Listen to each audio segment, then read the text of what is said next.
May the 7th, 2018 at 2 p.m. in council chambers. So first up will be the adoption of some minutes, and they would be the special open minutes of April the 13th, Committee of the Whole minutes of April the 16th, the Parcel Tax Roll Review Panel minutes of April the 16th, the regular open minutes of April the 16th, the public hearing minutes of April the 16th, the special open minutes of April the 30th, and the public hearing minutes of April the 30th. And that's just for you people that aren't sure that we do enough work around here. We have had a couple of meetings. So could we have a motion to adopt those minutes? Thank you. Councillor Rhodes and Councillor Youngberg, all in favor? Thank you. Business arising from prior minutes, and that would be number one. That would be Mr. Emenko. Thank you. Osoyoos Housing Society. Thank you. Excuse me, if I can cut in for a second. Just based on financial interests, I'm going to recuse myself from this particular matter. Yes, okay. Go ahead.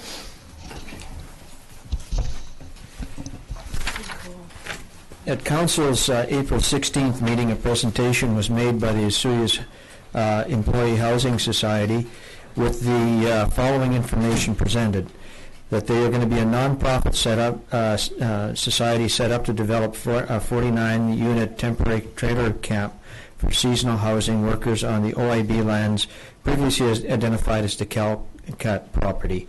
Membership of the society includes local businesses that needed seasonal housing. 60% of the units would be used by Watermark and Spirit Ridge, with the remaining units being utilized by other businesses. Camp units of this type were difficult to obtain, so the society would have to make a commitment in the next week if they were to be operational for this year. The society was working on a thin budget and had approximately $45,000 allocated towards water and sewer servicing. The society was looking for the town to provide complimentary capacity charges on sewer, water, and fire protection, as well as the hookup fees for water and sewer that the town collects from the OIB for new residential development or service agreements. And there was also a need to relax the no-build covenant that the town and the OIB have on the property. Since April 16th, the administration has completed the following tasks with the following actions or information generated.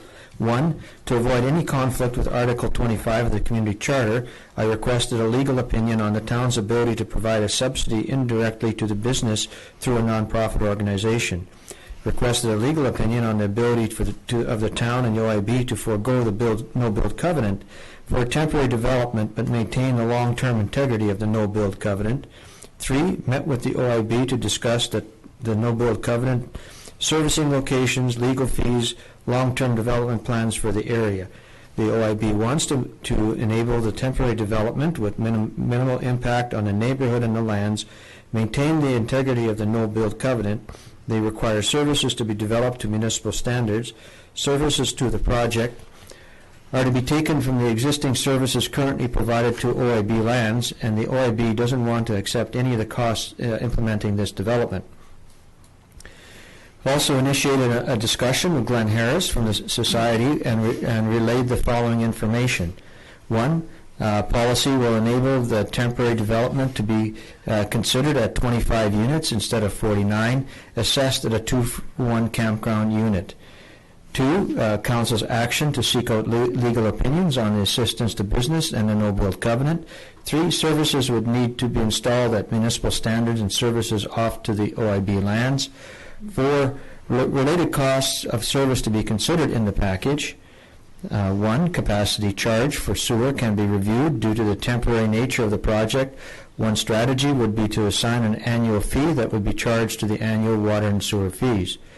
2, hookup fees were approximately $1,500 for each of water and sewer plus inspection fees. 3, annual water fees per unit would be $408. Annual sewer fees would be $344 per unit. There's a potential to add a capacity charge to the annual fee to address prorated temporary development. Fire service fees that would be required through service agreement amendment with the OIB, including a prorated amount relating to the $1,000 per unit development surcharge. 6, Administration fees relating to town employees' hours to implement the needed actions. 7, all legal fees related to the agreement that must be developed or altered to enable the project. It was noted that the OIB has no interest in incurring any legal costs. The legal costs relating to the municipality's ability to provide services due to provisions of Article 25 of the Community Charter, legal opinions, and any related legal costs addressing the no-build covenant, potential need to develop an affordable housing service agreement with the Society, and water, sewer, and fire service agreement with the OIB specific to this project. The OIB has been informed of all of the above information. The total cost of the ask from the Society is estimated as follows. 1, service hookup fees, water service hookup fees, $1,500. Sewer hookup fees, $1,500. Inspection for water and sewer hookup fees, estimated $1,000. Sewer capacity charge on temporary units at a prorated recommended amount of $100 per unit per year. That's based on the full development, $8,000 per unit. Works out to about $12,500. The fire capacity charge on temporary units, full unit being $1,000, at a recommended amount of $10 per year for 5 years, would be about $1,250, for a total ask of $17,750. The Society would still have to pay for the annual service fees identified below. 1, water, 408 times 25 would be $10,200. Sewer, 344 times 25 would be $8,600. The fire service agreement, this will be based on assessment and work through the OIB fire agreement. A rough estimate of staff administration costs and legal fees for advice and agreements is about $10,000. In addressing the matter of the assistance to business, the following information has been provided to the administration. The town can provide reduced utility rates to the Society and not breach the rule against assistance to business. A servicing agreement is recommended between the town and the Society, including requirements for the provision of affordable housing by the Society. The agreement must provide details on how the Society housing will be provided and obligations to reimburse any subsidies in the agreement if the Society does not carry out its obligations. In addressing the matter of the no-build covenant that is currently attached to the development property, the following information has been provided. The town and the OIB can enter into a further agreement to amend some of the terms of the assumptions agreement to permit the proposed affordable housing development on part of the covenanted lands while retaining the no-build covenant on the remainder of the lands subject to the covenant. In terms of implications, the community has a shortage of staff accommodation for summer months, and this project will assist in meeting a small portion of that need. The business community may have some concerns that public subsidies are being considered for a small portion of the business community. In terms of organizationally, the project has consumed a significant amount of time and has taken staff away from other council-identified priorities.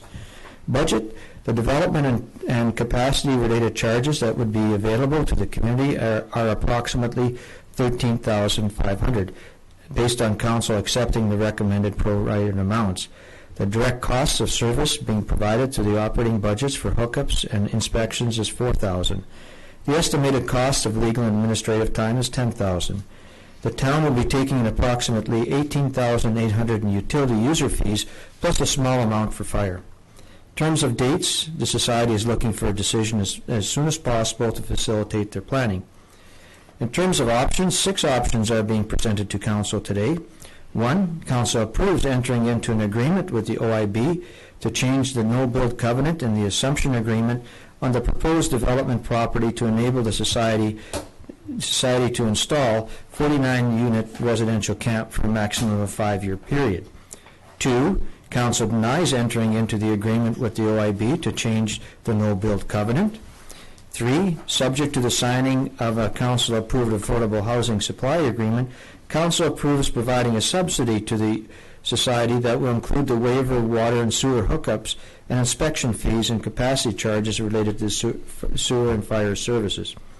4, subject to the signing of a Council-approved affordable housing supply agreement, Council approves providing a council-identified subsidy to society, which may include the portions of the waiver of the water and sewer hookups, and inspection fees and capacity charges related to sewer and fire services. 5, Council denies providing a subsidy to the society.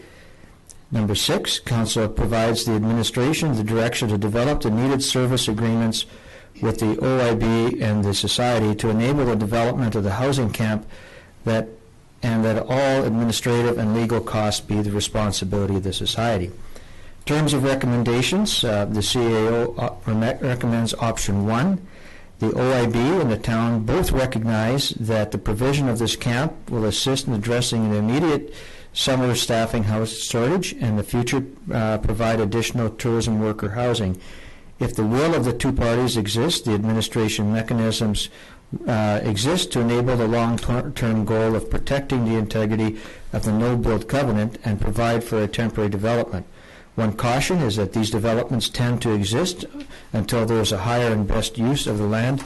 Therefore, a 5-year term is highly recommended. The CAO also recommends option number 3. If a subsidy is to be provided, there needs to be an affordable housing service agreement set up between the society and the town. This will ensure that the subsidy is being provided for the intended purpose. The development of the affordable housing agreement will cause the town to infringe on the society's intended rental agreements with users, as the society will have to approve an affordable-based rental strategy. And the CEO also recommends number 6. Passing this motion will provide the administration with direction to complete the agreements and clearly articulates the society that the administrative and legal costs are the responsibility of the society. The society will have the option of using their own lawyers to draft agreements for the CAO review. So, long report, a lot of work gone into this Yes. in a very short period of time. The bottom line is the recommendation. I'm recommending that council pursue providing the subsidy of $17,200, I think it is. However, that all the needed agreements be put in place to ensure an affordable housing type of project. And I'm also looking for direction to pursue working with the OIB or setting up all the legal agreements. Well, thank you very much, Mr. Romanko. You have done a great deal of work on this, and I know that time was of the essence, so we needed to have it done quickly, but I certainly appreciate the fact, and I know we all do, that this was handled very quickly. And I see that the units are sitting over on the land over there, so we assume that things are wanting to be moved forward fairly quickly. Okay, Carol, would you like to, sorry, Councillor Youngberg, I need to say, don't I? Sorry. That's all right. Go ahead. Thank you, Mayor McCordock. To Barry, thanks so much for doing this work in such an expedient manner. It's just, I think it covers all of the issues that we discussed prior to you drafting this up. And I will say that I'm so happy to see that we can come to some arrangement to supply housing in Osoyoos for most of the businesses who are having such a difficult time hiring staff right at the moment.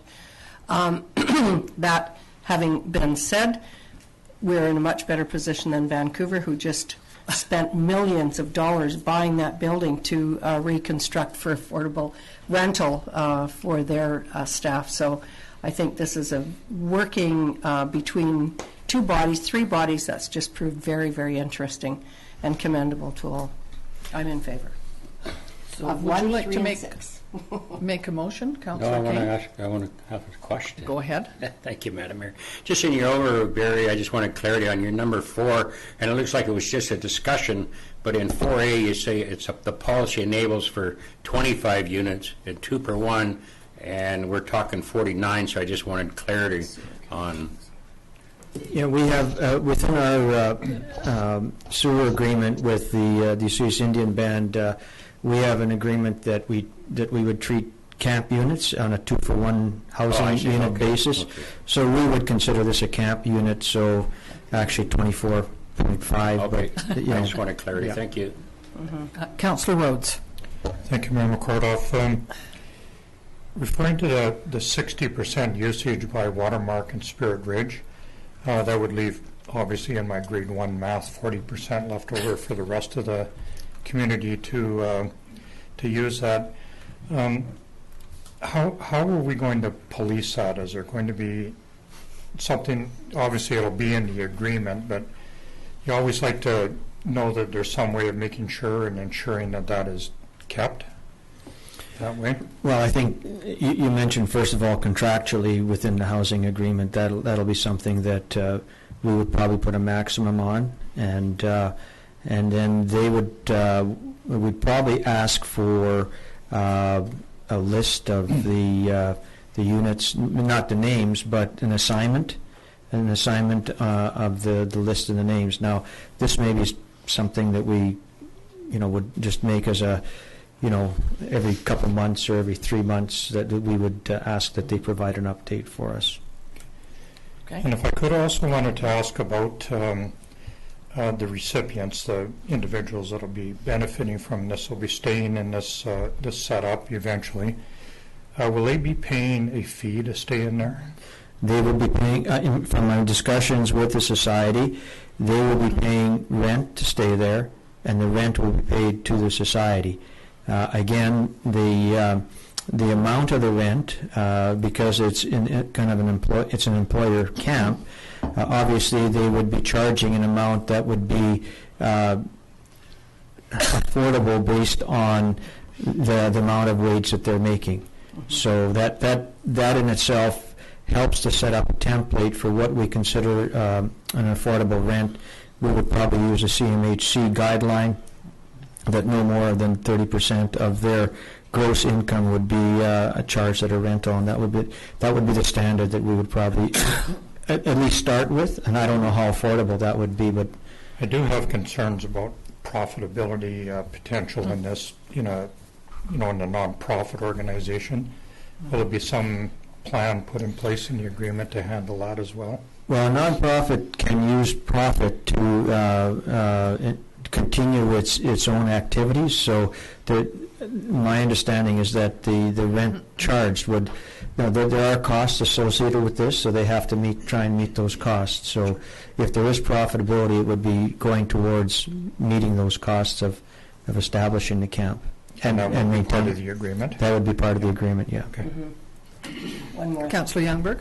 Yes, thank you. I think the society indicated possibly, I don't know if it was in the actual presentation, they were going to do a management budget as part of the going forward proposal as to how many people they were going to house and approximately how much rent they were going to provide for, as well as the cost of operating. I think I did hear that. Could we put that in as part of the requirement for? We can't, like they from my recollection of the presentation, they were going to have an on-site manager. Yes, right. And so that's all part of the costs. But council will be bringing back an agreement for council to review and approve. Okay.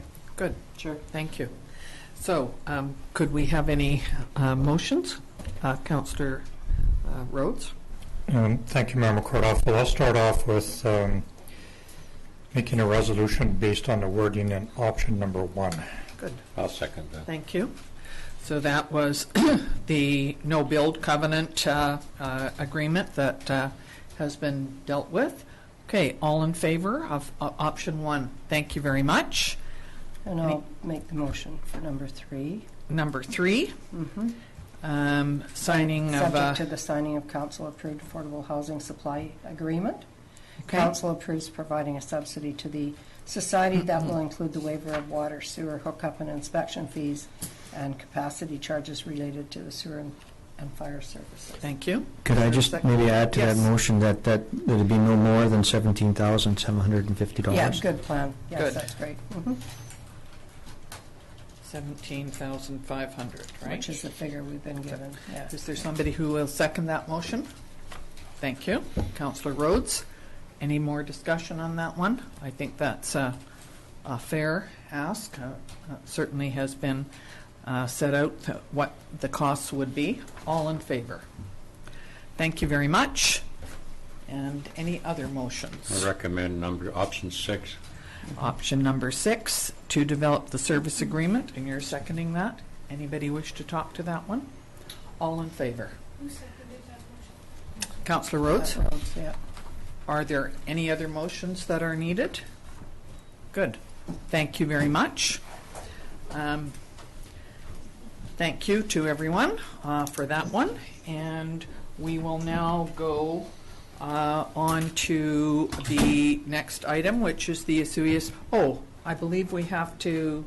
Introduction of late items. Introduction of late items. No, Mrs. Hilson is not here, She's late. and we need to approve the agenda as amended with delegations. Should be moved after the bylaws. Okay. Pardon? Okay, he's back. Sorry. So, Mrs. Hilson, we now need to approve adopt the agenda as delegations moved after bylaws. Okay. All in favor? Thank you very much. And Councillor King, Councillor Campbell, and He's over there. whoever. With one and 3. Here, this- Okay. No, I remembered your name. Next is the Osoyoos Baptist Church issue, and that would be Mr. Romenko. Thank you. For several years, the Osoyoos Baptist Church has been providing comfort and suppers to seasonal workers from their that shouldn't be 97th Street, that should be... Yeah. Yeah, it would It's be, on yeah, Highway okay. 97. That's right, yeah, highway, yeah. This has been supported by the local and other Baptist congregations. The service has been welcomed by the seasonal workers, and the numbers have been in several hundred that attend the events. Attached, please find a request from the church for council to provide financial support for one of the meals, an invitation for staff and council to assist with serving of the meal, and to join the seasonal workers in partaking of the meal. A town representative would be provided an opportunity to welcome the seasonal workers. Follow-up communication with the church has determined that the cost of a meal for between 700 and 800 people would be $2,500. The church is looking for any amount of support that council is willing to provide.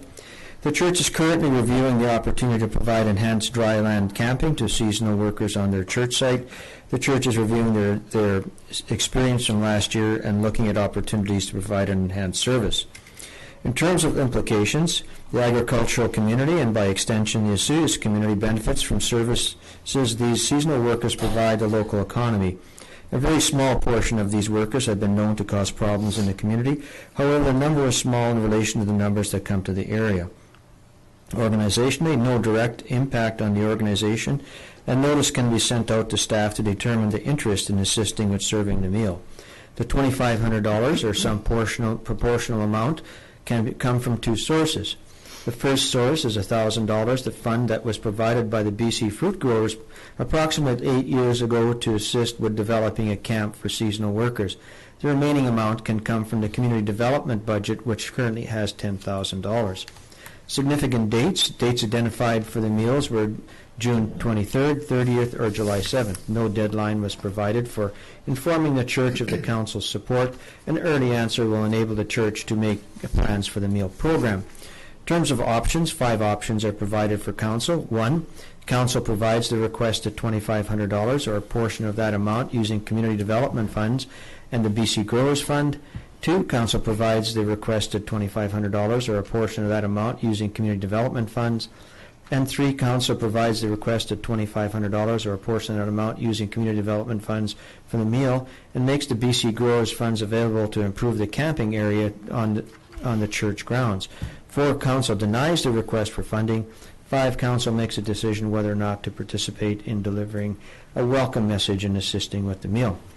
Council administration recommends number 3. The church may require funds in the camp area development, and the $1,000 that the growers fund would be going to the identified purpose. Funding a meal and delivering a message of welcome may assist in developing a positive relationship with seasonal workers. Thank you very much. And we did have a meeting with Pastor Phil and the RCMP in discussing this, and there is a letter that was received as well. Yes, Councillor Campbell and Thank then you. Councillor King. Do the majority of these workers work in the town, or the bulk of them working in the regional district? Do we know? Oh, I would assume most of them are working in the regional district, but there are some agricultural parcels in our community boundaries that would benefit. Councillor King? Yeah, thank you, Madam Mayor. I'm just curious, with the church, there's a zoning allowed for camping? The back portion of their property is zoned agricultural, Okay. which includes the provision of the ability to provide housing for agricultural workers. Oh, it doesn't stipulate those workers have to be working on that? It doesn't particular land. stipulate. Okay, that's good. Councillor Youngberg? Thanks, Mayor McCordoff. I'd like to make motion to reflect number 3. Council provides the requested $2,500 or a portion of that amount using community development funds for the meal and makes the BC Growers Funds available to improve the camping area on the church grounds. Thank you. Is there anybody wishing to second that motion? I will second the motion. Is there, Councillor Rhodes? Thank you, Mayor McCordoff. Does that mean $3,500 or just for clarity? $2,500 or a portion of that, so you could give lower. But that would be 25 plus 1,000 would be 35. Yeah. Okay. I'll just speak once more. Sure, go ahead. The Baptist Church, I think, does so much for our community. They have been doing this for, I know for sure, 2 years, and have asked the community to help them provide the meals, and it's something that all the workers look forward to. There's shower provisions, as well as it gives each one of those workers just a little bit of a rest when they're having to live in tents to get the work done. And we really need the workers in the surrounding area for wineries and orchards. Good, thank you. I certainly agree with that, and I think that the fact that perhaps Council and the RCMP, who've also been asked, would be available to come down, provide some support to the workers. I know that some of them are not necessarily from the area, but I think the fact that our local church provides all the services they do and provides these meals, and it's many times during the summer. I think they did it 6 or 8 times last summer. So we were just asked to, if we would consider helping. For one, I would be happy as well to go down and help serve, or certainly bring some greetings from the town. I think we need to look at ways that we can and have people come to our town and be treated nicely. I know it doesn't always happen, but we need to try and do what we can to make sure that we get workers here, that they feel valued, and that we do something positive for everybody. Councillor Campbell. Thank you. It states here that some of those funds could be used to assist in the camp area development. Is the industry themselves assisting with this as well? The employers of all these workers, are they contributing at all? Not at this time. I think whatever is being done by the Baptist Church, but the $1,000 was actually given by the BC Growers Association about 7 years ago, to assist with developing a camp that we were discussing at that point in time. Right. And that's been sitting in our accounts for 7 years, so we thought this may be an opportunity to get this off the books. The struggle I'm having, I think, is that I appreciate everything the church does and their motivation to do this. Where I'm challenged, I think, is when I see an industry bringing in labor and not taking a whole lot of responsibility to look for housing solutions. I guess as far as putting some skin in the game and helping out, I would think that's something that industry should be contributing for this as well. Just my opinion. And I agree with you. I think they should, and perhaps the regional district people and our area aid director could be asked to contribute to this as well. I think it might be a good idea. And to it was less about, like a comment was less about the money that we're being asked for, but more of the burden it's putting on the church. And I love that the church has stepped up to help solve some of these challenges, but I think it should be supported by the industry itself as well. I do know that in Oliver, the town and the community do put on a dinner for them. I believe it's Saint Jean Baptiste Day. Yeah. So it does happen in other communities as well. Yeah, and again, the $1,000 to assist with the camp development was more the administration's idea as opposed to something, because we have this money in the books, and if we'd like to get it off, and if having it being put towards the camp is more in line with what the intent was. And I believe last year we had several people out there camping, and I think this might make it a little bit easier to manage, and for the campers that are there to have a sense of maybe safety and some of the amenities that are needed. Yes. And to assist the Baptist Church in accomplishing what they've set out to do. It's quite a goal that they've set for themselves. Absolutely. And I think this would certainly assist that in One more accomplishing what they would like to do. Pardon me? Can I ask one more question? I'm sorry? Oh, after Carol talks, I just want to put my hand up for that's another question. After Carol finishes. He wants to speak after Carol. I'll be the interpreter. I didn't hear him. Okay, so absolutely, I've got you. I thought you were questioning something that Councillor Youngberg said. Are you finished? I am. Councillor King, you're Is there any restriction, like we could end up with 400 tents out there? There's no maximum, right? Well, actually, in the discussions with Pastor Phil, they haven't really made up their mind whether they're going to provide for that service yet. There's still a lot of things relative to planning that they want to do. Again, the Help them move forward. money would probably help them move forward. But in the discussions with Pastor Phil, the question was whether or not they wanted to get into this business, really, and we haven't had any update from that. Again, the $1,000 was more about getting it off the books and You can helping relate out. the 1,000. We're talking the other 2,500 Well, the 2,500 is more for the meal. for the meals. Yeah. So I mean, would- I know the people up where I live up by Strawberry Creek would be ecstatic if they all moved there, because there's always a concern of fires up the creek. So would we if we pass this, would the $1,000 be kept until the Baptist Church decided what they were going to Yes. do, and we would then, okay. Just fair so I'm clear, the $1,000 can't be, from the BC Growers Association, can't be used for the meal. Well, I wouldn't say it can be used for the meal. It was identified for camp development, Level some land. and so our Minister of Finance wanted to put it towards the meal, but just to get it off his books type of thing. That was my thought. Yeah. So we've had it moved and seconded that we go with option number 3, $2,500 or a portion. And Councillor Youngberg, in your motion, are you recommending 2,500, or are you open to? No, I think $2,500, yes. Okay. That's what he says, he's already put to us that's the cost. That's- And 1,000 okay. is there for the camp, and I'd like to keep my motion the way that it is. Thank Okay. you.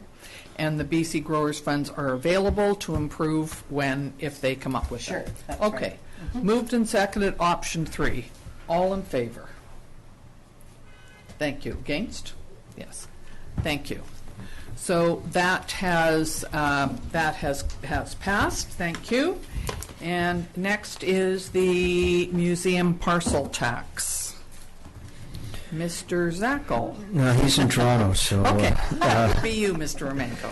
In 2011, the Regional District adopted the Osoyoos Museum Service Establishment Bylaw 2353 for Electoral A in the town of Osoyoos, which received electoral assent on the 5th of June 2011. The referendum in 2011 stated that the annual cost would be allocated as a flat charge to all taxable parcels in Electoral A and the town of Osoyoos. This bylaw was established to enable the purchase of the future museum property currently occupied by home builders. Amendment Bylaw 1330.03 2018 received first 3 readings at the April 16, 2018 regular open meeting of Council. A parcel tax bylaw was created in 2013 in order for the town to collect the portion owing to the RDOS for this service. The RDOS requisitions the town annually and establishes the parcel tax rate to be charged. The town needs to annually update their parcel tax bylaw to ensure that the rate is consistent with the rate being charged with Area A residents. The 2018 rate established is $14.64. Amendment Bylaw 1300.03 2018 is brought forward for Council's adoption. In terms of implications, the electors of Electoria A and the town of Osoyoos approved the borrowing of funds for future location of the museum. The budget sets the parcel tax bylaw rate established by the RDOS for the museum parcel tax requisition. Dates: the bylaw needs to be adopted no later than May 15th.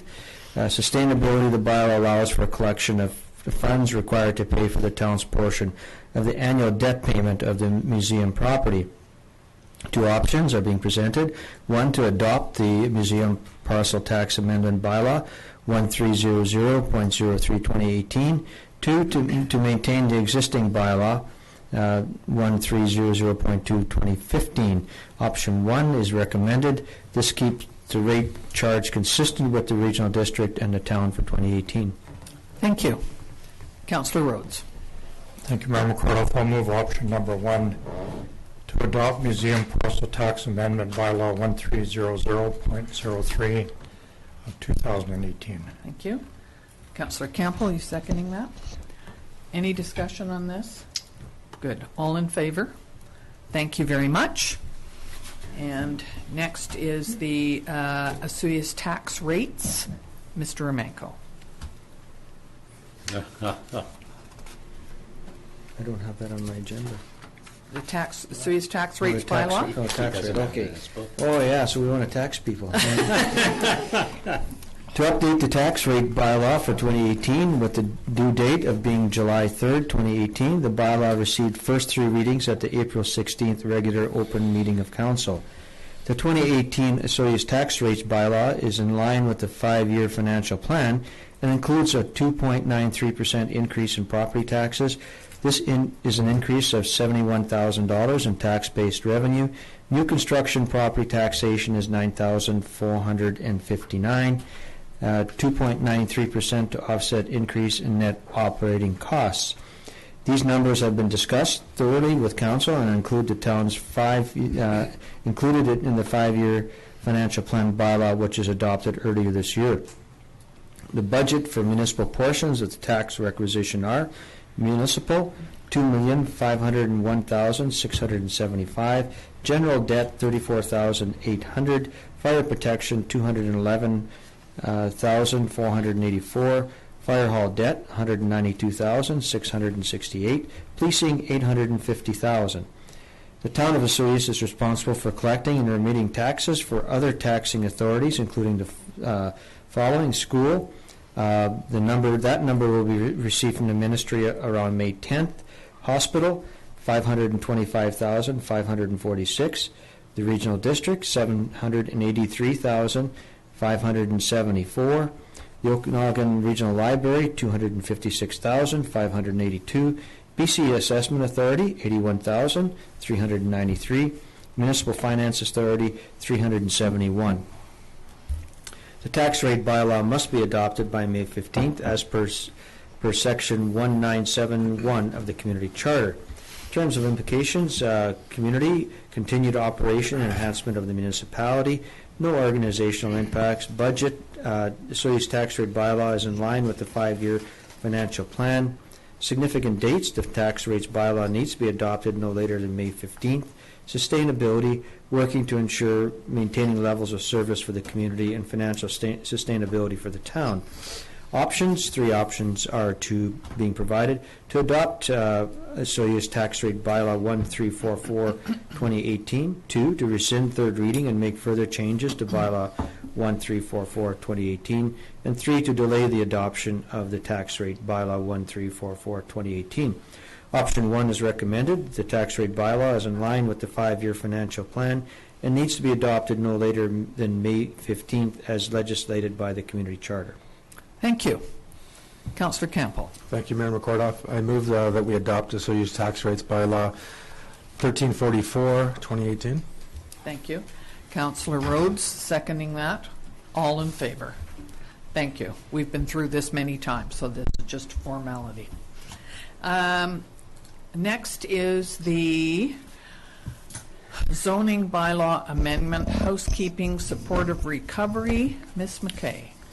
Thank you, Mayor McCordoff. So briefly, I have what we call a third reading report here. So council and members of the public will recall that staff had identified a few areas of the zoning bylaw that would benefit from updating, and the proposed changes included, just in brief, adding definitions for first stage housing and supportive recovery, and defining conditions under which council may consider a zoning amendment to allow for a supportive recovery home. Restricting the use of vacant residential properties for use as a recreational vehicle storage lot, amending the recreational vehicle park campground zoning to more clearly define the setbacks in new recreational vehicle parks, and adding a utilities permitted use within the Parks and Recreation Zone. Council reviewed the recommended changes and gave first and second reading to the amending bylaw on March the 19th, and a public hearing was subsequently held in council chambers on April 16th. So the comments we received at the public hearing, along with written submissions from the public in advance of the public hearing, were fairly consistent, and for the most part, residents were only concerned with the sections relative to supportive recovery and first stage housing. Some members of the public requested that council not adopt the amending bylaw until after an official community plan review had been completed and a more thorough examination on the appropriate place for recovery homes had been discussed with the community. There were several comments on the need to locate recovery homes away from public parks and resort uses, and that Osoyoos in general was not a good location for a recovery home due to the nature of the town as a destination resort area. One community member noted that recovery homes licensed under the Community Care Facilities and the Assisted Living Act do not have to comply with municipal bylaws, including zoning, and town staff then provided additional information on this and explained that provincial policy and regulations would indeed surpass, that is, trump municipal bylaws. Staff also noted that this is extremely important because under Section 20.2 of the Community Care and Assisted Living Act, a zoning bylaw provision of the town does not apply to a community care facility. In other words, that section overrides a zoning bylaw in regards to such facilities. We also discussed that it's important to note that that applies only to community care facility that is licensed and meets certain criteria, which are defined here, and we discussed this quite a bit. One member of the community also spoke to the need to have these types of facilities, that is, recovery homes in BC communities, and stated that there is a place for recovery homes and that people working in these facilities are trained professionals. So in the report dated to council regarding this bylaw, staff had provided information regarding the Community Care and Assisted Living Act, and staff had been advised by provincial staff that because persons entering a supportive recovery facility did not, strictly speaking, require care, this act would not apply. However, a recent amendment to the provincial legislation regarding residential care regulations, which is enacted under the Community Care and Assisted Living Act, added the following to the types of care that may be provided to adults in a community care facility, that is, substance use being residential care for persons who are in care primarily due to substance dependence. Now, as noted, that means that licensed supportive recovery facilities could locate in Osoyoos in residential homes regardless of the town's zoning for that specific property. So the proposed amending bylaw number 1085.105 had set out criteria under which council could consider a rezoning application for a supported recovery facility on a residential property. Given that the amendment to the provincial care regulation that I noted above and also in the subsequent presentation to council at the public hearing, this means that rezoning criteria would only apply if a submission was made to council to rezone a property that was not provincially licensed. So if a proponent were to submit a rezoning application to council, council would then be in a position to review each proposal based on its individual merit. And council could, for example, consider all the comments received at the public hearing, along with any other information brought forward by the planning department. So by including conditions under which council would consider a rezoning in our zoning bylaw, we could tacitly be perhaps inviting people to submit such rezoning applications. So staff are therefore providing council with an option to remove the proposed section 4.22, that is conditions under which council would consider or could consider a rezoning proposal from the amending bylaw. So I want to make sure that you understood that removing that section does not affect the proposed definitions for first stage housing and supportive recovery, which staff feels should remain in the bylaw and will benefit us in the Planning and Development Services Department with future inquiries.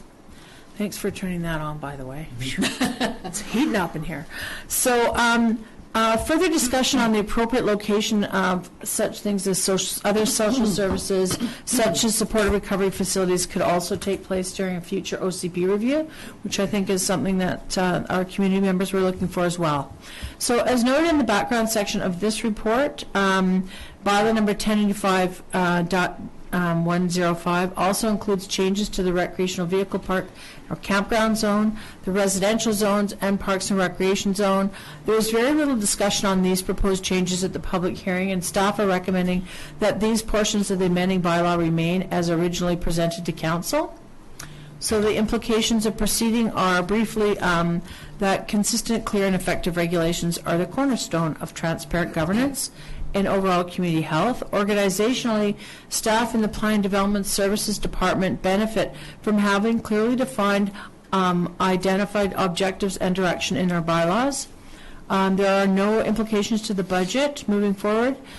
Significant dates of further discussion on the location of social services and other services in our community could take place during an OCP review, and the long-term sustainability of our community and the surrounding areas achieved through good planning practices that are proactive rather than reactive.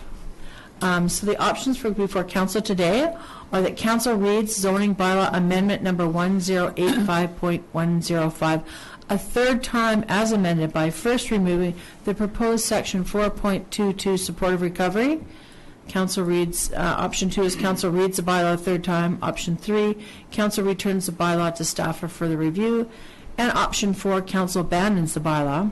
And staff are recommending option 1, that council reads the zoning bylaw amendment a third time by first passing a motion that removes the proposed section 4.22 supportive recovery from the proposed bylaw. Thank you.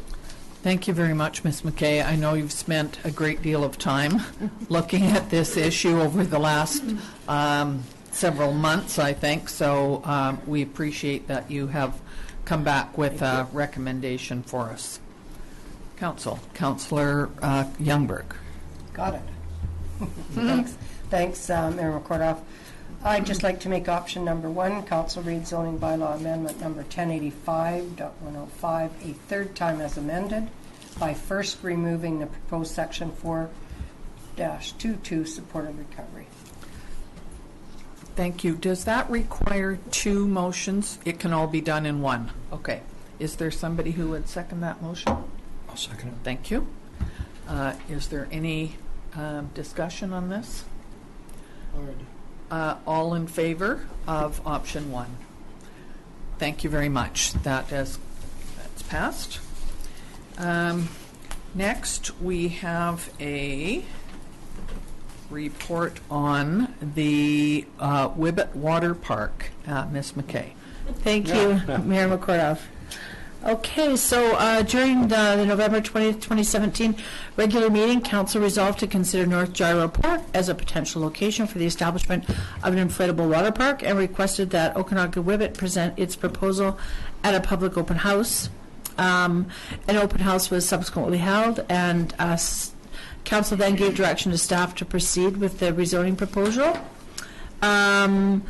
So in order to locate that water park in the area in front of Gyro Park, we needed to rezone the property from W1 to W4, and a report was prepared to council, and subsequently a public hearing was held on April 30th. So following advertising for the Foreshore and Lake zoning amendment, which for the public hearing, which was held on April 30th, we only received one written submission in advance of the public hearing, and the author of that written submission noted that the proposed location was not suitable, although the concept itself was a great idea. So implications for the community: inflatable water park could be an asset for Osoyoos by serving as an additional attraction. Organizationally, town staff have now made application to the province for the appropriate tenure over the foreshore area, and the applicant will be responsible for all fees associated with that tenure. In relation to the budget, Okanagan Whibbit financial responsibilities include liability insurance, lease fees, property fees, application and permit fees, and any lease payments for the foreshore area of the property as well. And any other costs incurred for environmental assessments will be the responsibility of the applicant. Staff are moving forward with the rezoning in order to help facilitate Okanagan Whibbit's target opening for this summer. However, timing of that opening of the water park is dependent on various factors, such as obtaining necessary approvals from the province. And the folks at the province, as we all know, are quite busy right now with anything to do with water. Section 11, approval under the Water Sustainability Act for changes in and about a stream is also required, and Okanagan Whibbit has made those applications to the province. So the town's actually been exploring this opportunity for 2 years now, and a number of locations were considered. And results of the public consultation process indicate general support for this proposal. Staff in the Planning and Development Services Department also support this proposal moving forward. Options for council are to grant third reading to the Foreshore and Lake Zoning Bylaw Amendment number 124.03, 2018. Option 2, council direct staff to provide additional information. Option 3, council abandons the proposed bylaw, and staff are recommending option number 1. Thank you. Councillor Campbell. Thank you, Mayor McCordoff. I mean, I've heard almost nothing but excitement and positive feedback from the community on this initiative. But for me, it's any time we can, have a few more hundred kids stop rubbernecking themselves down on their devices and out doing something, getting some exercise and making some noise and having fun, I support it. So I'd like to move that council grants third reading to Foreshore and Lake Zoning Amendment Bylaw 1294.03, 2018. Thank you. And that seconder is Councillor King. Any other concerns about this? Good. All in favor? Thank you very much. And next we have a delegation.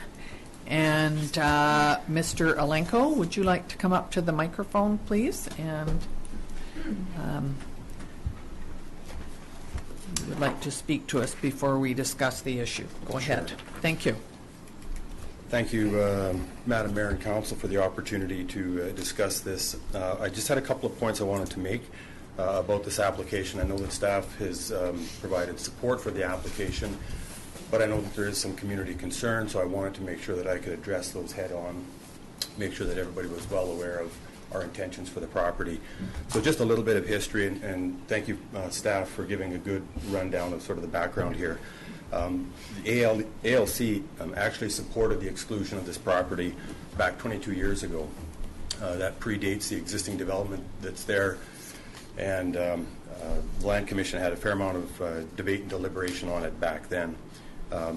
That debate and deliberation on that 1996 OCP was actually as a result of an OCP plan that was being prepared or had been prepared in its draft form. And back at that time, 22 years ago, the council at the time felt that that land, as well as the land that's on the other side of the pond, should be excluded from the land reserve and used for residential purposes. So the town at that time had its eye and put its mind to, and actually had a draft in their OCP to have those lands designated for residential purposes. I'm not sure exactly what date the land was actually zoned residential, but interestingly enough, the town did take a bold step at some point in time and actually zoned the land for residential purposes, which is a little bit odd because normally land doesn't get zoned for residential purposes when it's in the ALR. But based on the strength of the ALR's commitment to have the land excluded, the town did proceed with zoning the land R1 for single-family residential use. So the owner simply wants to progress their plans on the property in a manner that's consistent with what the ALC had recommended or had supported 22 years ago, and wants to follow the direction that the plan of Osoyoos has had in place for a number of years. Most importantly, the owner shares the environmental values that the community has expressed on these lands. They're well aware of the environmental concerns that are on the pond. They have no intentions on wanting to degrade or devalue or destroy or interrupt those values. And they are presently, with our firm, exploring the various tenure options that could be put in place to solidify that protection. And they have certainly indicated a strong desire as part of a subdivision plan to dedicate a portion of those, all of the pond and a portion of the foreshore, the environmentally valuable areas, to the town as parkland. And it's a fairly strong commitment on their behalf to preserve, and I don't think it gets any better for the town to be able to have that public land. And it certainly then takes it out of the ability of the developer to do anything with those lands that would disturb the lands from an environmental perspective. And I'm sure that your planning director will probably comment, but the town does also have a process in place at the subdivision stage that requires a development permit to be provided. So again, the lands are protected. The destruction of the lands can't occur without permits being in place, and the owners have no desire whatsoever to degrade the environmental values of the pond and the natural area. So I just wanted to make that clear. It wasn't part of our ALC submission, because the ALC submission is an application to have the Land Commission put their mind to whether or not this land has an agricultural future. And they've always been aware of the values, but through this process, the town has consulted the neighbors, and the neighbors have spoken loud and clear about what their desires are, and we want to make it very clear what the owners would like to do with those lands as well. And I think our goals from an environmental perspective are very much in alignment. Thank you. Thank you. Did you have a question, Mr. Alenko? Go ahead. Yeah, thank you, Madam Mayor. It might be a little early in the process, but if this was to move forward, would the designs of the house be kind of consistent looking to the property south of you? They certainly could be. The owners are considering this as and I'll just backtrack a little bit. The original owners of the property for decades, many decades, have passed away, and the ownership of the property is now with one of the daughters, and they're looking at this as a bit of a legacy project for the family. They talked about if there was some method of getting the land into, say, the town of Osoyoos Park, they would like to have a bench in there to commemorate their parents. So they want to do a good job. I don't think their intention would be to develop and walk away and let the design of the homes be at the discretion of every individual person. So we would be working with them to find out if they wanted to register a statutory building scheme on the title that would preserve and protect the design qualities in the neighborhood. Right. Whether it would be exactly the same as the adjacent neighbors, it's hard to say. Yeah, I understand that's right, but that would be kind of unique if it all looked like one big development. Sure. Yeah. Okay. Councillor Youngberg, and then Thanks, Councillor Rose. Mayor McCordoff.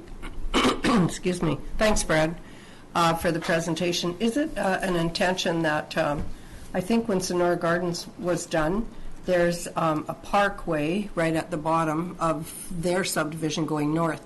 with benches and access to the pond and stuff. Would you continue that around? Do you see that as a possibility Well, in your proposal? The land that's part of the Smart Gardens, I believe, I know that land is their land. Yeah, So- no, but your property line comes right up to the end of that walkway there. Yes. Okay, so I just was asking if that had been even thought of, because it would be sort of lend itself a little bit to the development of that. Yeah, our very, very initial thoughts were there is a dedicated road on the south side of the development there. There's a lift station, a manhole, and I believe that was kind of a utility corridor there. But Right. that is public land. It's dedicated road. It's not going to be used for road purposes, but it certainly is public access. That could be an avenue somewhere along there. Maybe we dedicate a little bit more on the side, but that could be a good avenue to get the public down to that waterfront. Alternatively, it could come down through the development as well. There really isn't a lot of. It's not going to be a complicated design. It's fairly straightforward. It's a rectangular piece. There's going to be a bulb cul-de-sac. Under the current zoning right now, we have a very preliminary design. The maximum we'd be able to get in terms of density would be 10 under the current zoning. If we went to a zoning that would be similar to what the neighbors are to the south, I think it's our combination of R2 and R3. We haven't done that design yet, but it might bump it up to 15 units or something like that. So that's the density. Because it is low density now, is it? Agricultural low density? No? What is it? R1 is the R1, zoning, yeah, right. So it's large lot, and it's going to be, I guess, up to the owners if they want to pursue a design that has a little more elbow room for the future owners, or whether they wanted to densify it a little bit and make them a little bit smaller, more consistent with what the adjacent neighborhood is to the south. Yeah. They have to come to us for a development They permit. would definitely anyways. be coming Yeah. for any zoning approval. Right, yeah. Thank you. Councillor Rhodes. Thank you, Member Kudoff. I'd like to ask a general question. I'm a veteran of supporting several applications to the Commission over a few years, and every circumstance is different.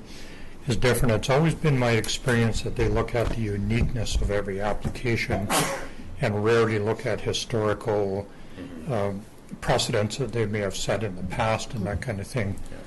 Almost every one of those applications have been turned down for a plethora of reasons. There's even one where the net gain to the ALR property in the province would have increased had they done that. We're all familiar with that circumstance within our town boundary here. What sets this application apart from other ones? Why would this be motivation for the property owner to do it when the response has always been very, very negative the other way in the past, particularly with that letter from the environment folks in trying to secure the sanctity of that pond area that's in there, and some of the animals that live and are reliant on that water kettle or whatever it's called in there. I just wondered if you have an opinion which sets this apart from other applications. Sure. Well, I guess my short answer is if you don't buy a ticket, you don't go to the dance. So their position is they're looking at the historic decision of the Land Commission, and they're going to apply, and hopefully the Land Commission backs up what they said in the past. I wasn't going to rely on that alone in dealing with our client, so I've actually had a fair amount of discussion with the Commission about it in advance. We've talked about it. It was a Commission that actually provided me with that response. I had a fair amount of discussion with Martin Collins, and he confirmed what they had said in the past, and that this property right now is surrounded on three sides by residential, and it's quite small. It's less than 5 acres. That in itself it's tough to farm. So I believe they're fairly committed to seeing this as not having an agricultural future. In terms of the environment, the Land Commission is concerned about preserving and protecting agricultural land. So if it was to remain agriculture and being in the land reserve, I believe the Land Commission trumps environmental values, and I suspect they probably could farm it right down to the pond and destroy the values that the neighborhood is trying to preserve. So in essence, by removing it from the land reserve, there actually is a much greater chance of protecting the environmental values. One more question. One more and then we'll Does a have a riparian report. have to be done, Brad? Riparian is it's used in different contexts. And if you're thinking about the RAR assessment, Yeah. because it doesn't drain to a stream or a lake, it's an individual pond, it's not going to fall under the RAR requirements, but there's another set of environmental values. That doesn't mean that it's not valuable. That just means that for salmonoid fish value, it doesn't have the values under RAR, but that doesn't mean that it doesn't have other environmental values. We know that there are species in there that need protection and they're unique to this area, and as the owners do. And I just wondered if an environmental assessment had to be done as part of your application process. Not for RAR, but as in terms of the subdivision, I suspect that an EIA for the environmentally sensitive DP would be required, and we do have a biologist on staff that would be looking at the not so much the riparian value, but it's going to be an amphibian type of Environmental value. Yeah. Okay. So a QEP would be involved. Yeah, absolutely. Well, okay. All right, thank you very much, Mr. Alenko. I'm now going to ask Ms. Sana to give the report on this.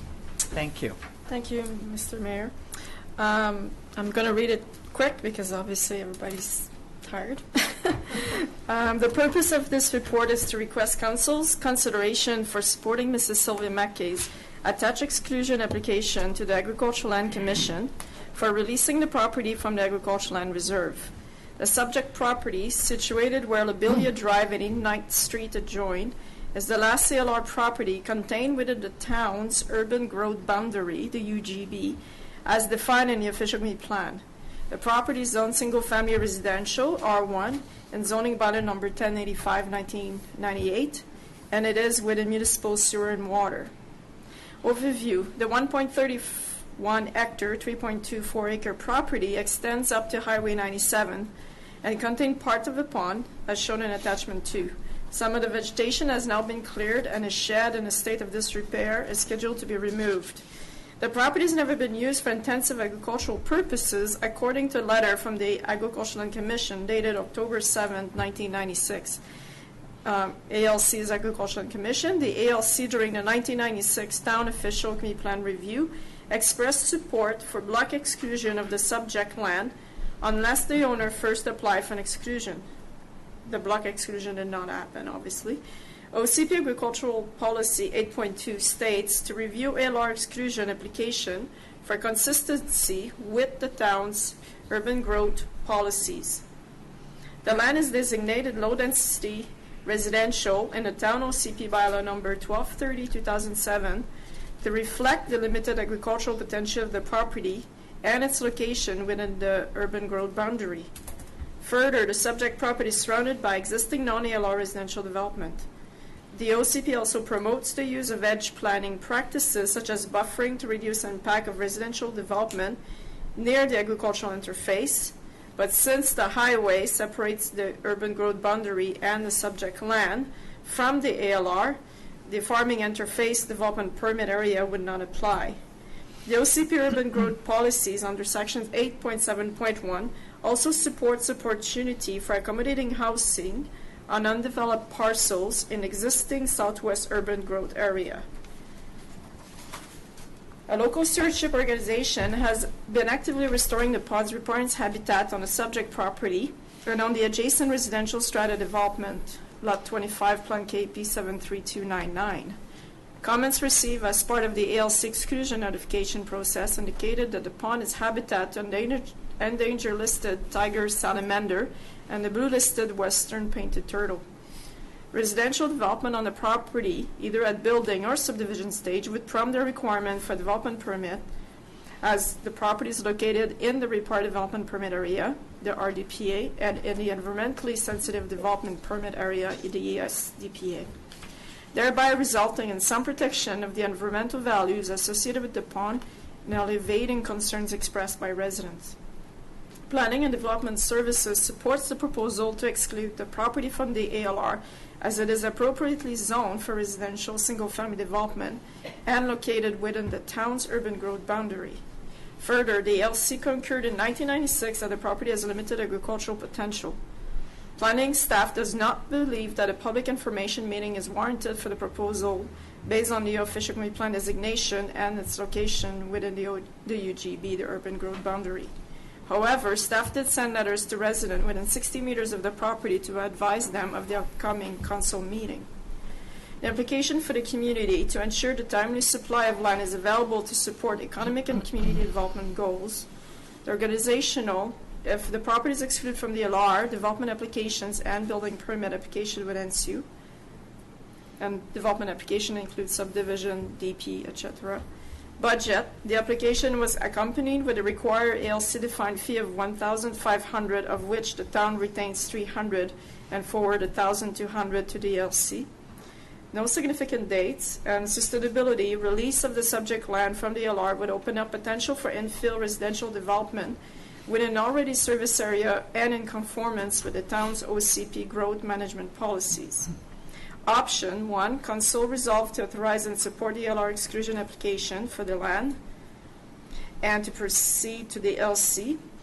Option number 2, council resolve not to support the application proceeding to the LC, and staff recommends option 1, that council resolve to authorize and support the LR exclusion application by Mrs. McKay for lot 621, district lot, and proceed to the LC. Thank you very much. Ms. McKay, it has been brought to our attention that some of the pages on the report were missing. Could you talk to that, please? Thank you, Mayor McCorduff. I just wanted to mention, because I know I had a phone call about this. First off, let's just say Mrs. McKay is no relation, so let's just get that out there. It's a fantastic last name. So I just wanted to mention that during the photocopying somewhere along the line, the comments from the Agricultural Land Commission in 1996 that Mr. Lenko referred to, the comment when that was on this particular parcel did not make it into council package, because I did have a phone call about that, so I appreciate people being on their toes about that. And basically what the commission said was the parcel is affected by a water body and has never been farmed. Now that is in the commission's viewpoint of farming in 1996. The commission recommended that it form part of a block of application if the owner does not first apply for exclusion, and that the draft OCP designates it a lower density residential, and a resolution of the commission at the time consents to the designation of this property for residential purposes. So that's I think that's quite important. I just wanted to note that. And also I did have a phone call from someone about process as it relates to ALC proposals for exclusion, and I just wanted to note that staff did not recommend, as noted in Ms. Sana's report, did not recommend that we have a public information meeting on this particular application because the OCP designation is for other than agricultural. We did not think that it warranted a public information meeting because it already tactically gone through that process, right? Because it was OCP designation for residential. But we did recognize that there was going to be people that were not keen or that want to be notified about council's opportunity to review the application. So that is why we sent notices to people within 60 meters. It was not a requirement under the process. So we're trying to be good. Thank you. Okay, Can thanks. I ask what would be the next steps in the procedure of this, if we were to say yes, it's zoned, it's been taken out officially on this particular thing, what happens next? And my point is that there are several people that are concerned, Right. as per the letters, on how the land is being treated. And at one point, I think somebody said high density, and according to this, it's low density, so that means there would be less homes than we Right. originally Sure. thought. How does that? Well, that's a lot of questions. Sure. Okay, so first, which is fantastic. First off, the next steps would be council would either support the proposal to exclude it with the resolution or not support the proposal of the applicant, and then those that would then be forwarded along to the commission, and then where the commission decides to go with it sits in their court. If the commission supports the removal of this parcel from the agricultural land reserve, then, as Mr. Lenko pointed out, he would then be working on behalf of the applicant or the property owner to come up with a proposal that suits our needs as far as subdivision is concerned. And through that process, we would, of course, be looking at those environmental values on the property. As pointed out in the report from the senior planner, it is within the environmentally sensitive development permit area, so we'd be looking for a professional report prepared as part of that submission. So, Good, thank you very much. And I'm not sure who to ask this question to, but the one home that is on the property is quite old, and I'm not sure that it's been looked after very well recently. I'm just wondering, would that home be taken down if this was to go ahead? I'm assuming it would be removed. It would, I'm getting the no. It would It's not be not. removed. It would be incorporated into the subdivision, Mr. Lenko? Yes. Okay, all right. Thank you. Council, yes. Just want clarity. If we move forward to kind of go forward with this, then is there an opportunity if it comes with an application, I guess it goes through first, second, third reading, and is there a chance for all these people to speak? No. If this is, council recommends that this be, that it be forwarded to the commission, that you support the removal from agricultural land reserve unless the proponent wanted to rezone the property to other than single-family residential, it would not come forward to council. Okay, thank you. Council, what would you like? Councillor Rhodes. A couple more questions. Okay. It needs to be clarified that this is not the town that's applying for this removal. It's actually the Correct. applicant, which is always important to clarify that. This application can move forward even if we do not support it. Am I correct in that? That as is well? correct. Yeah. I know it lessens the ultimate outcome, but not always. Maybe if you could just speak to that a little bit, I'd appreciate it, because all of the debate that we've had in the past has always been about protecting agricultural land. Right. And we have been very steadfast, and we have, kind of moved forward in a variety of ways depending on the uniqueness of every opportunity that comes our way. And it's always good to hear other opinions and ideas about it.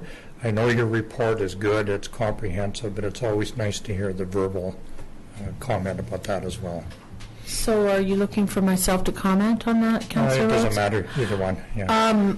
So, I mean, I've visited the property, and from what I can understand, and in looking at the aerial photographs for, I think we go back to 2004, there's not been a lot of active farming or agricultural uses on the property. There's been some orchard use and some very old trees located on the property, and as I say, going back that far, I can only do it by the aerial photograph because I wasn't here then. It does not look like it's been actively used for some time. In relation to sort of the surrounding uses, I would say, it suits. It's consistent with the OCP and consistent with the neighboring uses, certainly on that side of the highway, to look at it for a lower density residential use, not a higher density as the mayor mentioned earlier that other people thought it might go to. It's supported in the OCP, and staff supports the use of the property for that low density residential as per the neighboring properties. So I think one other quick thing, I did notice that there was comments made about possibly, I believe it was Councillor Youngberg, about a trail around the property or something to that effect. The southern portion of that, the pond area, is actually common property of the strata. It's not public access. So, Okay. Can I just ask one question while I think about it, Councillor Rhodes? When the lower portion, Sonora Gardens, was built, did that piece of property have to be removed from the ALC as well? Do we know? yes, it did. So it was done at 15 years ago or something, right? That was, 204. Pardon? 204. 204, it was done, so the lower part was removed from the Agricultural Land Commission. Just, it was a separate piece of property to this one, and that's why they were not done all at once, or Had two titles. Yeah, I think it was two property owners. Councillor Youngberg would have more information on that than remember? myself. Sorry, As Carol, I I should have sold asked it. you, yeah. I sold it to him, so I know. Is this called a conflict? No, it's not. No, because Mr. Brown is long gone, and he was the owner of that 5-acre parcel. Did he own the whole thing, No. including the kettle? No, Okay. this man here, Brad can attest to this. This man here has owned it for years and years and years. Quite right? Yeah. And yeah. Shipkiss, that's But his name. he That's only right, owned yeah. the top part, the part Yes. that's being, yes, yeah. And I know the Browns Shipkisses Browns because, owned the other part. okay, And they did for a long time, so, yeah. okay, thank you. That's But at fine. the Sorry. time when we were doing it, it was really recommended that this 5 acres be, included, but Shipkiss was Shipkiss not in didn't favor want to. at that time. Okay. Yeah. Thanks. Councillor Rhodes. Thank you again. Well, I hate to keep going over the same thing over and over again, but there are huge struggles with these types of decisions. And one of the viewpoints is that the owner could plant cherry trees on there and turn it back into agricultural land. Once you build houses on it, it's gone forever. And I think that's one of the things that the Commission always looks at. And, I kind of... I'm conflicted about this particular piece of property because that appears that is never going to happen, going back to agricultural land. But I feel a little insecure about making decisions like this, and it would give me a lot of comfort if somebody could reassure me that all of the concerns that have been brought forward by the neighboring residents in that area, that their concerns will be addressed and looked after in a manner that's I agree. satisfactory, not giving in and giving everybody everything they want, but certainly those concerns should be addressed in a very, very sensitive way, I would think. Thank you, Councillor Rhodes. I can assure you that they certainly will be. I've already spoken with the folks at the Ministry of Environment about the property, and we all agree on the values that need to be protected there, particularly given in light of the fact that the neighboring property owners have been really caretakers of the area for some time. So that has not fallen on deaf ears, let's say. I've been out to the property and I can certainly see the values that would be looked after during the subdivision process. Thank you. Councillor Youngberg. I'd like to make the motion, number 1, council resolve to authorize and support the ALR exclusion application, ALC file 57433, town file A18, by Mrs. McKay for lot 621, DL2450S, SDYD Plan 1950, except Plans 10986 and 3112 proceeding to the ALC. And may I just make a comment? Just a minute. Could we have a seconder for Yes. that? Right. I'll second that. Thank you. Thank Go you. ahead. Just to let everybody know, whoever's watching, I'm not in the real estate business anymore. This is not a matter of me asking for the exclusion because I'm going to list and sell the houses. That is not the case. I'm not in the business anymore. So I would just also like to commend that our planning department's done a lot of work on this, and also I think your research has been substantial. And to have it go back to Orchard and have spraying and all that stuff going on with houses just so very close, I don't know, I tend to think that to use consistency in your planning is really advisable. with value of land going forward. Thank you. Councillor King. Yeah, thank you, Madam Mayor. I guess I could go back to Councillor Rhodes' comment, like how we assure some of these things that the public's brought forward. I mean, you're kind of saying it verbally to them, but I mean, with the developer, is there kind of a small process that you reassure some of these things are looked at again, that we're happy kind of in the middle somewhere? Thank you, Councillor King. We have a development permit process as identified in the official community plan. So yes, they would definitely be taken care of. They need to obtain a development permit prior to subdivision approval. So So there's another process. There's a whole. There's a few more. Yeah. Okay. I just want to make sure they're aware of that. This is just step one. What, step one? So Okay. based on the other, or from your experience, how long does that application process usually take? With us or with the commission? With the commission. Years. No, I can't actually speak to processes in this particular vicinity.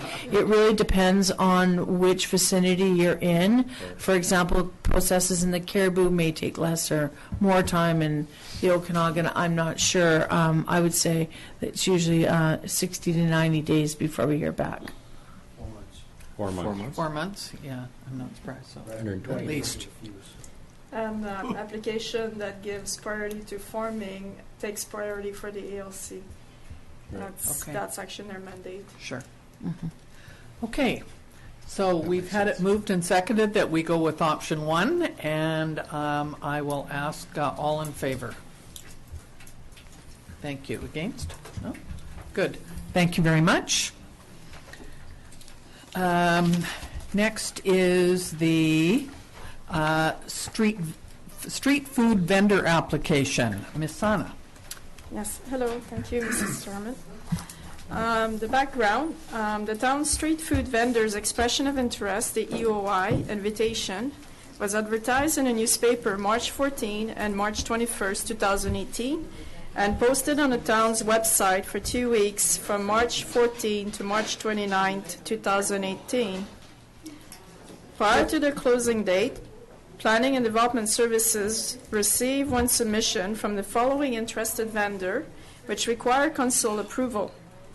The overview.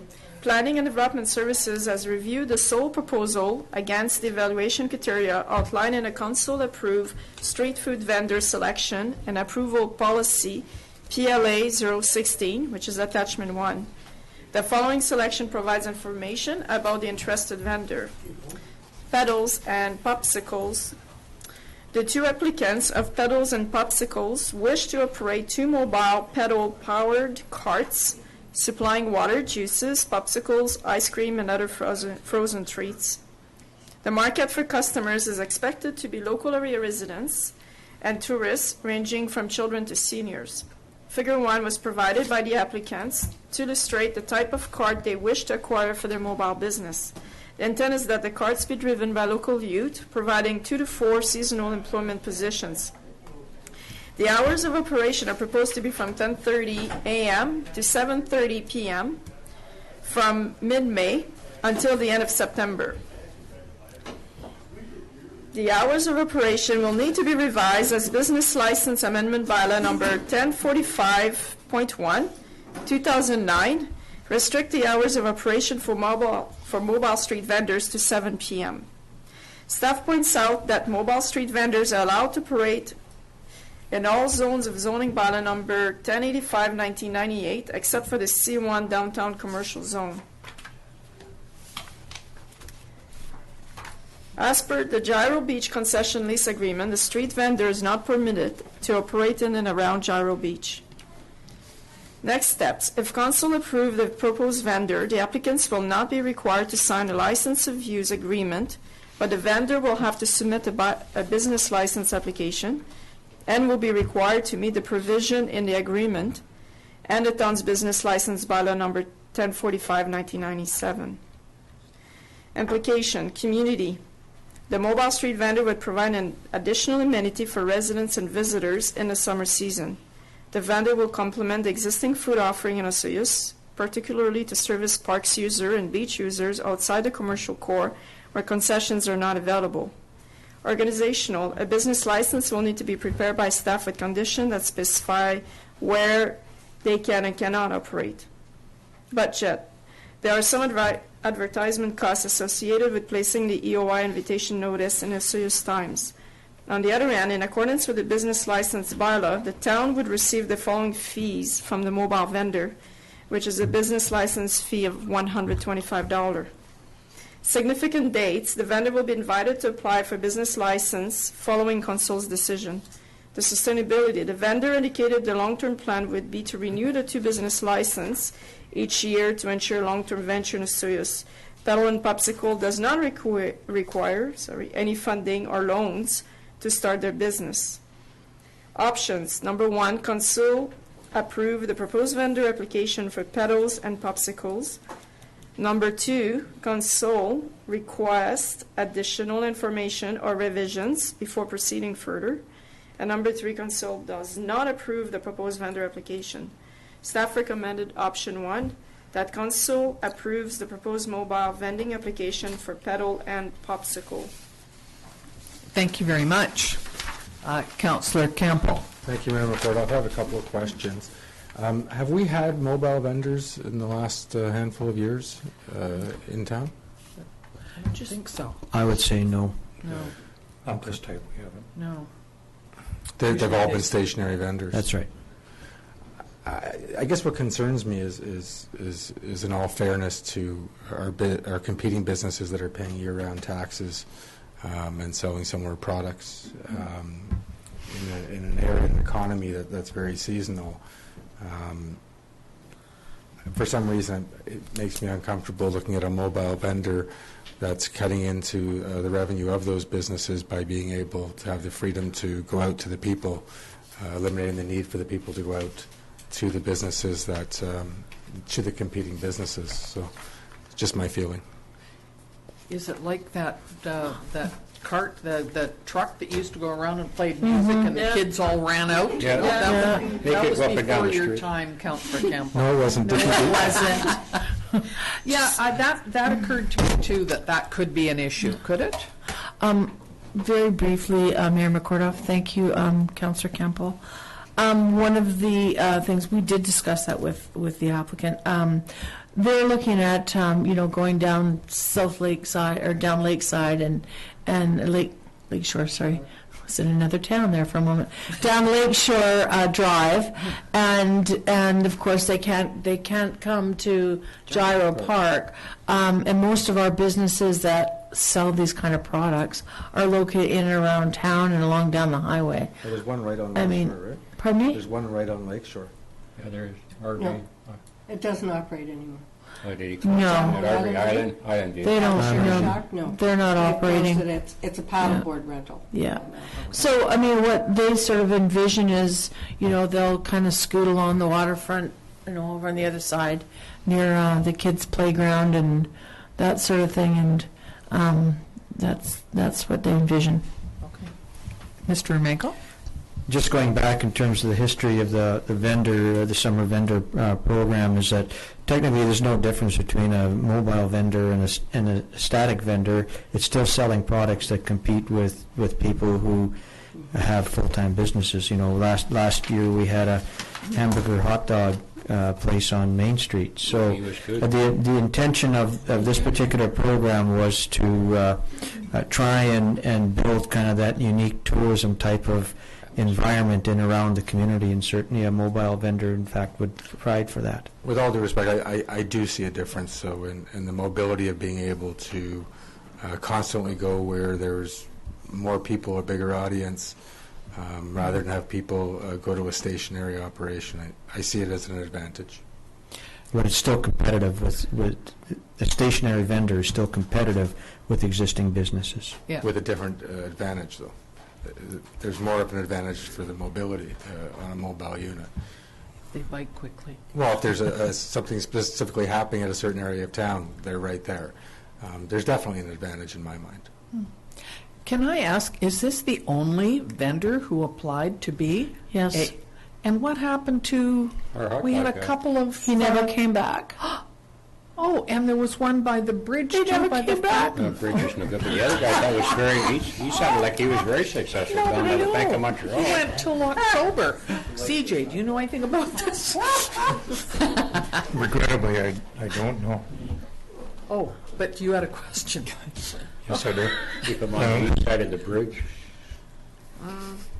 Is a $125 business fee, business license fee applicable to each unit, or are we dealing with a company that may bring in 40 of them? Well, their business license was restricted to 2 units only. Oh, okay.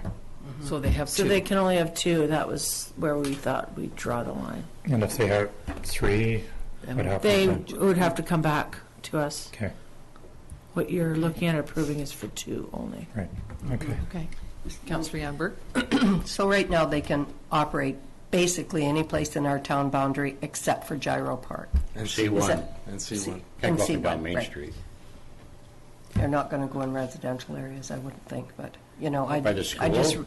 understand that you're going to go up and down Lakeshore and Cottonwood and that sort of thing. So the school will be out in, when are they licensed? From May until September? Could be mid-May next week. So is the school restricted? We hadn't. No. I'm just asking a question. My spouse That's was all. a teacher, and they were the food vendors was not allowed to set up there under the school But he's district not policy. setting them up. They're They would driving. have to set up across the street from the school. I just understand that this, some some teachers have a concern if you're going to go there and sell hot dogs or something that contradicts what they are wanting to do for the day. So that's why I was just asking. We can certainly have that conversation with them. These are members of our community, and they're looking at fitting in, not conflicting. Yeah, So, okay, well, that's Yeah. good to know. Yeah, as oh, for well. sure. Yeah. And most of their business would be in July and August, I would think, and that That's right. school isn't in then, so that might Right. make a difference. Yeah. Councillor Rhodes? Okay. Thank you, Mayor McCardoff. I'll move option number 1, that council approves the proposed vendor application for pebbles and popsicles. Thank you, and it was seconded by Councillor King. Any other concerns? All in favor? Against? Yeah, thank you. Okay, we're down to the Town Center Renewal Plan. Ms. McKay, you've been front and center today. we're busy over there. Thank you, Mayor McCordoff. So a little bit of background information here for you. Downtown's the heart of any community, a place to shop, dine at a restaurant, obtain services, and attend cultural events, meet people, and for many, a place of employment. A vibrant and healthy downtown is especially important for Osoyoos. Continued success as a service and tourist center, and for attracting new business and residential growth. Recognizing this importance, Osoyoos Town Council has provided a budget to retain the services of a qualified consultant team to prepare a town center renewal plan with broad community engagement and guidance from a stakeholder advisory task force. So the town center renewal plan will apply to the downtown commercial area, which is zoned C1, or downtown commercial, the adjoining comprehensive development C6 zone of the Watermark area, in addition to the adjacent community park areas, and that was on the attached map that went to council previously. So the purpose of the town center renewal plan is to address 4 specific town center development programs. That is physical improvements, business development, promotional activities, and community building, organization building. So we posted a request for proposal that was prepared for the town center renewal plan, and in response to the request for submissions, the town received 7 proposals from the following consulting firms: CTQ Consultants, Dialogue BC Planning Inc., NBH Urban Planning and Design, PWL Partnership Landscape, along with Cityscape Design, Stantec Consulting Services, Urban Forum Associates, and WSP Consultants. So all of those firms noted all have extensive experience in the preparation of renewal and revitalization plans, and each of the proposals came in at or near the maximum budget of $55,000, which was previously allocated to the project. 2 of the above noted proposals were seen by the CEO and myself as being ahead of the others in their ability to address the 4 specific areas as identified in terms of reference, and these were CTQ Consultants from Kelowna and MVH Urban Planning and Design from Surrey, BC.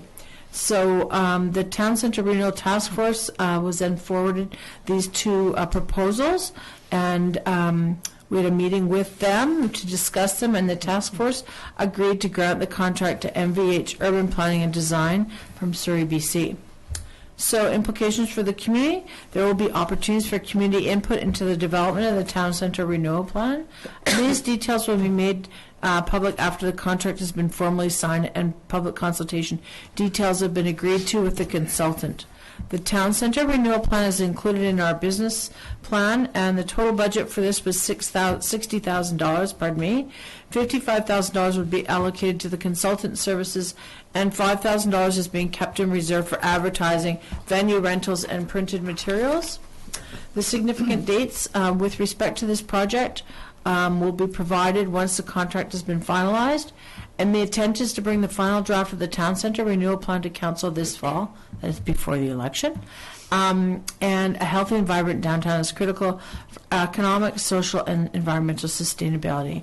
And based on the comments received from the task force, staff are recommending that Council approve retaining the services of MVH Urban Design and Planning, Inc. to prepare a Town Centre Renewal Plan for a total contract price not to exceed $55,000. Thank you very much. Councillor Campbell. Thank you, Mayor McCordoff. First of all, tell me if I'm wrong, that's a great response to the RFP. Having that many. That is amazing. And then the 2 that were brought to the renewal task force was really good because it was a really tough decision. They were both really good proposals, and there seemed to be an appetite based on some of the projects that MVH did. Seemed to be aligned with a vision, and potentially could be another contractor for us to look at down the road for other projects. So, but it was a tough decision. That it was a lot of discussion around the 2 proposals. We didn't come to that decision quickly as far as the task force is concerned. Are we looking for a motion at this point to move forward, or what's our process here? I believe so. So I would move that Council approve retaining the services of MVH Urban Design and Planning, Inc. to prepare a Town Centre Renewal Plan for a total contract price not to exceed $55,000. Thank you. Councillor Rhodes is seconding that. Thank you to you and the committee for doing due diligence on this and coming up with this plan. Thank you. All in favor? Thank you very much. And next we have some payroll, general net payroll and Sunbowl Arena financial accounts.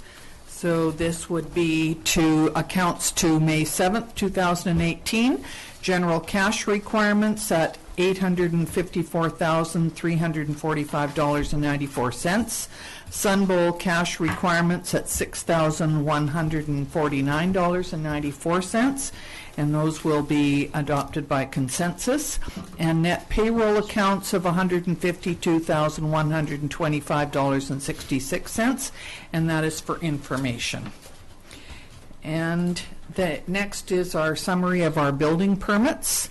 And we've slowed down slightly this month. I'm not sure, maybe people have been on holiday, I'm not sure. We have a single-family dwelling being built and some improvements to 3 other properties. So for a total this month of $379,000.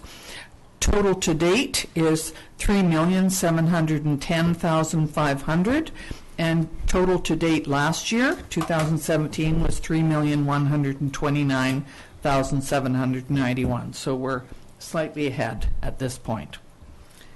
Okay, do we need to have a motion to accept that? Thank you very much. Councillor Rhodes, Councillor Campbell, all in favor?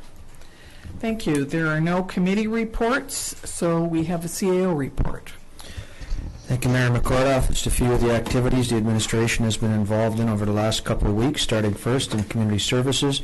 Cardi Health Consulting has been hired to complete the age-friendly plan.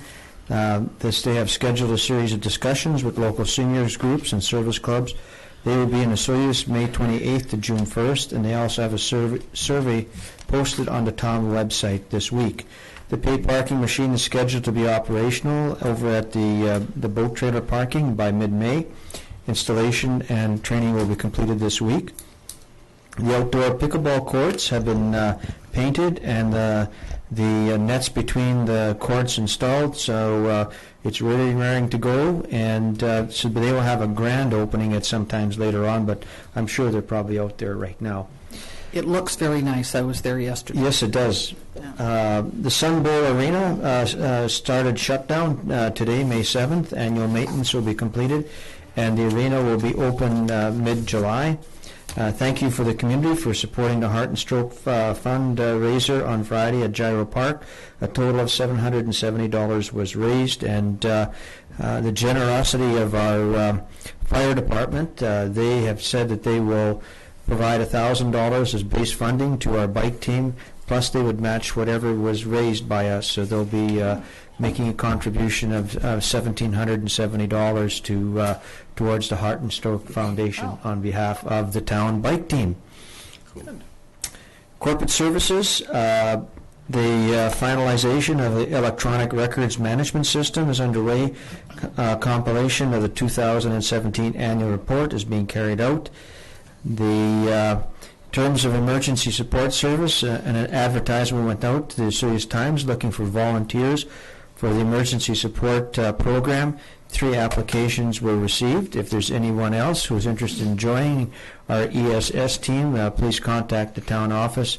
Training will be held in Oliver on May 26th. In terms of finances, billings have gone out for rural water and sewer. Property tax inserts have been updated and ready for the tax notices. Getting ready for tax preparation, and reviewing accounts to March 31st of all. We'll have an update at the May 22nd meeting. In terms of public works, the H&M Excavating has completed the installation of the new storm sewer on Main Street between 85th and Park Place. I think there's a few minor little deficiencies that need to be addressed, but for all intents and purposes, the main work is done. Mike Johnson has completed the intersection improvements on 68th Avenue, Highway 3, and the road rehabilitation of Finch Crescent.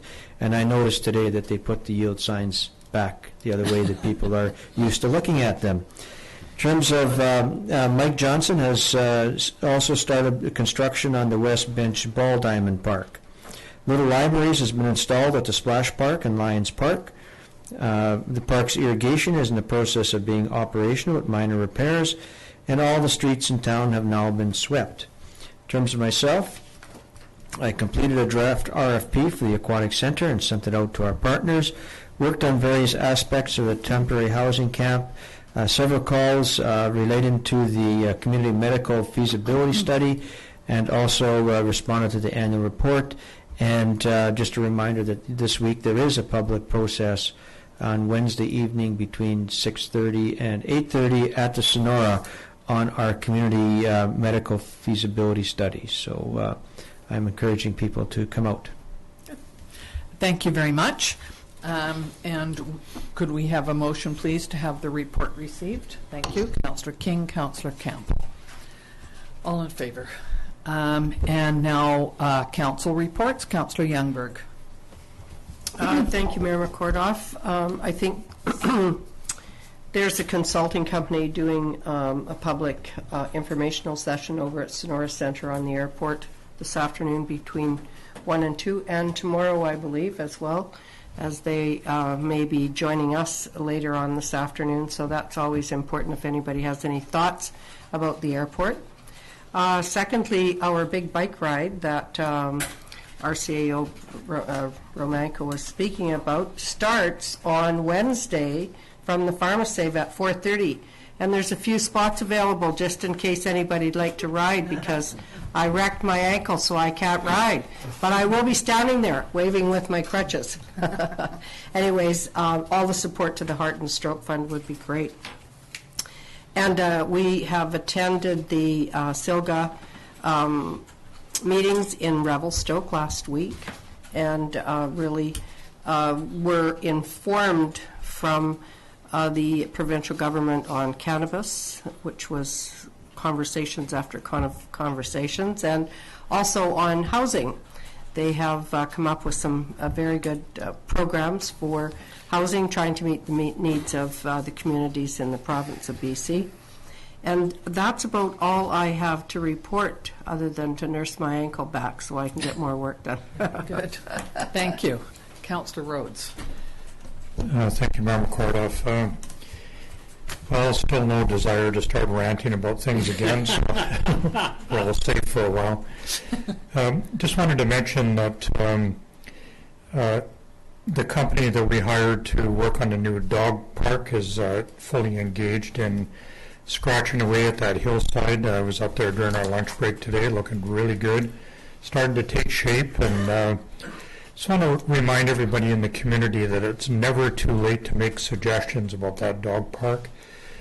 100% of every idea that we're implementing there right now has come from members of our community, and some of the great ideas that that are going to happen and are happening currently are the result of people expressing their ideas and opinions about things.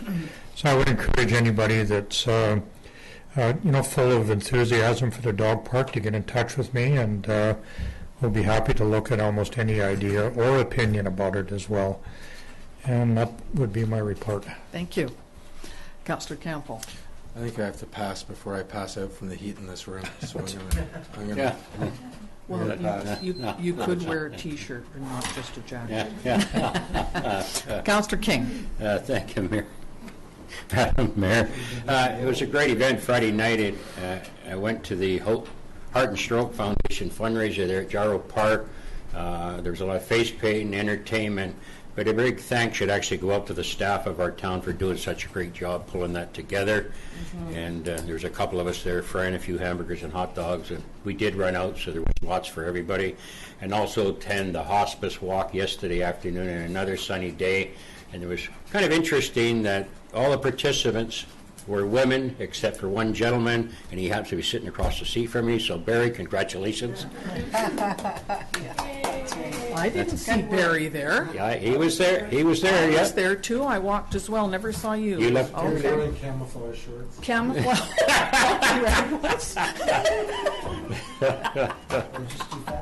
Yeah, he was there. He went for the long one. Okay, good.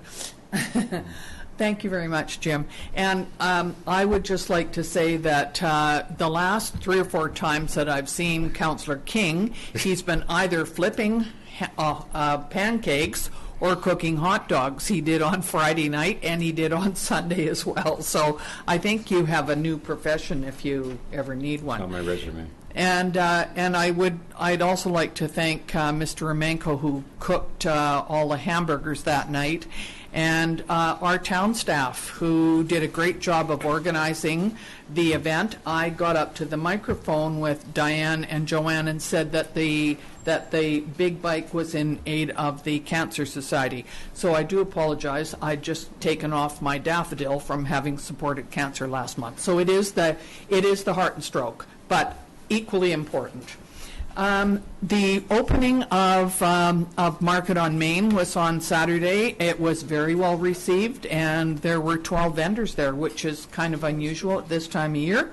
They had wine, spirits, soap. Yes, soap, but that wasn't as important as the several people had baking and jewelry, and it was a great event. So it goes on till the end of September, every Saturday, and thank everybody for coming out. It's got new hours, too. Yeah, 9 till 2, I think. Till 1. 9 till 1? They're closing at 1 now, yeah. Okay. And the other thing that I wanted to say was that while I was at Silga with Councillor Campbell and Councillor Youngberg, I was there to accept, which was quite a surprise. I'm not telling any stories about Councillor Campbell. He can tell his own. I was there to accept the award from Woodworks BC, or was it Woodworks Canada? I can't remember. Maybe Canada. Anyway, they gave us a very nice plaque to put up in the fire hall because we had been selected as one of the buildings that used wood appropriately, and I was quite delighted to be able to accept that. So we were very happy because the building was designed by an architect with the use of a lot of wood. So we're very happy that that's happened, and the fire chief has already whipped it out of here and taken it up and hung it up at the fire hall. So that's a good thing. Don't forget to look at all of the things that are available for you to attend. There's a million things on every weekend. There's garage sales, which I understand were just a wild undertaking this weekend. Many people had started garage sales. There's also, I think, before we come back again, something at Desert Park. Is that not on the 15th, Medieval 16th? Fair. The medieval fair, so that's on. Look in the paper. Look Very on the Osoyoos website. Look on many of the websites that we have. Oliver Daily News, Osoyoos Today, and Osoyoos Times. All kinds of events that you can attend, and we just hope that we don't get too hot because the lake's rising. So please take care of that and help your neighbors and look after yourselves. Thank you very much, and I need a motion to adjourn the meeting. Councillor Campbell, Councillor King, all in favor. Uh-oh, I know what he means. Yeah.